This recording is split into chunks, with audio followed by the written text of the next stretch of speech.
Well, okay, now let's fast forward to today. We're here, and you have the money school, right? Mm-hmm. Teaching the laws of wealthy. I can't wait. I'm very confident that what I'm about to hear has a lot to do with what I've been trying to preach for the last few years. So I just can't wait for this, okay? So, okay, talk me through it, right? The money school, what you've got going here.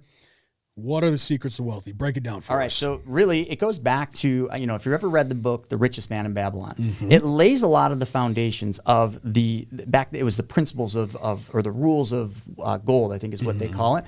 So I've taken that book and I've read it probably 20 times. And I've read lots of other books and I've developed the 6 laws of wealth. They're very simple, so let me just rattle them off for your audience. The first law of wealth is this is the single most important one. My mom taught me this.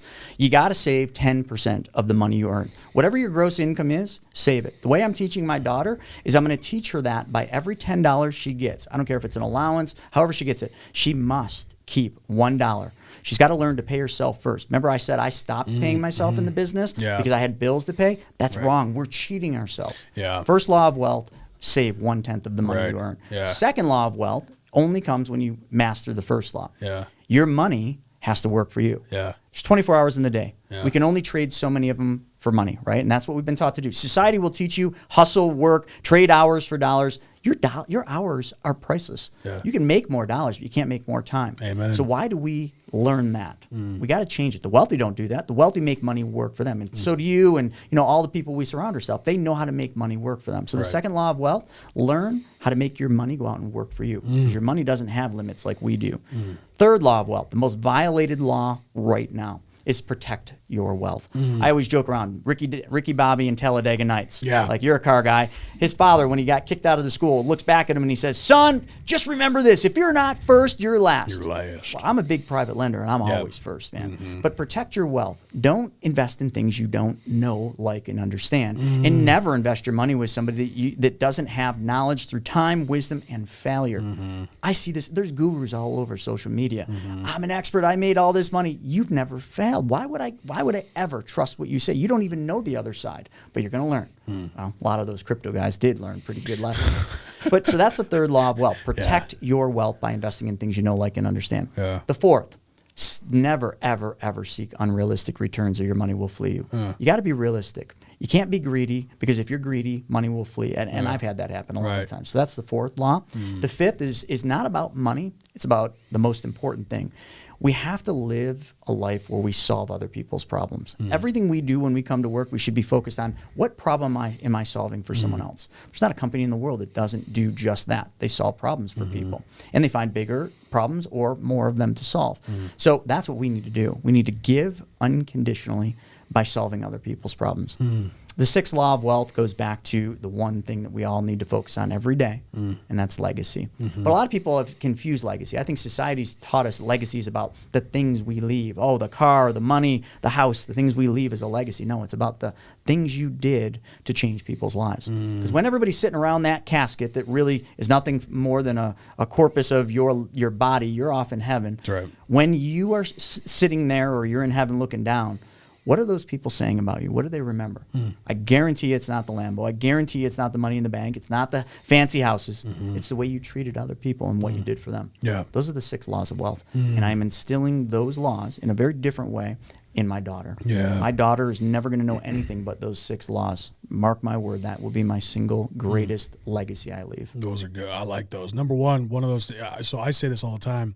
When I teach sales, my number one thing I tell everyone in sales is say, throw out your fucking scripts and learn how to solve problems. Dude, that's all you need. That's all business is. All business is learning how to solve problems in the world. And I say, this is what I say. I tell people, I say, the world will pay you exactly what it thinks you're worth. And the amount of problems that you can solve was directly correlated to how valuable you are to the world, right? They don't care about your desires and hopes and dreams. They care about how can you help my problems. Maybe that's a selfish mindset for them, but that's too fucking bad because that's how the world works, right? Love it, man. Can you solve their problems? If you can, they will pay you for it. Matter of fact, people don't really care about money.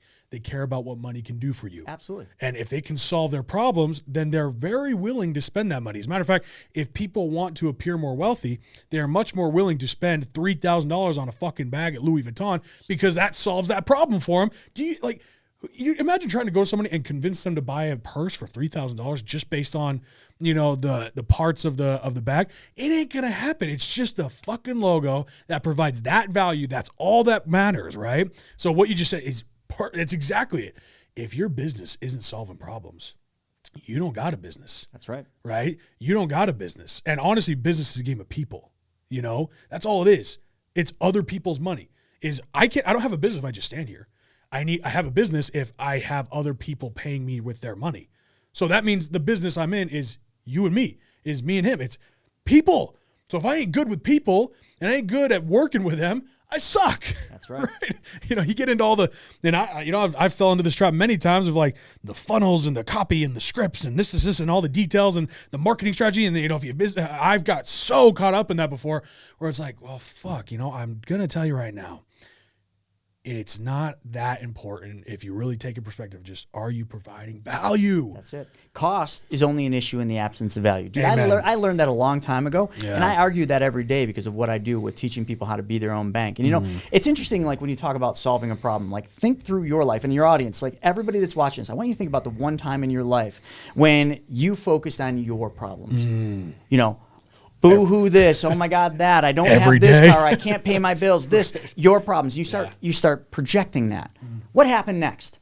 I can tell you exactly what happened. You failed. You got harder times. Things got worse, didn't they? They didn't get better. It's because you were solving the wrong problem. You were trying to solve your own problem, and you go out and you make bad decisions. You focus on all the wrong things with what you're doing. But then if you just flip the switch and you say, oh, you know what?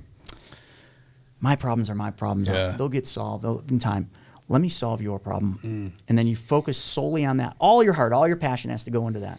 Like you talk about social media. Like, this. Like, we can spend all this time calculating and building the best funnel with the best product. But you know what? It's always the video that you think is going to do the worst. That's authentic. That's just you there just pouring your heart out and telling people how you really care about them. Amen. That one goes viral. And you spent no money on it. You just sat Amen. there in front of your phone and you said, hey, man, this is how it is. And this is what I'm doing.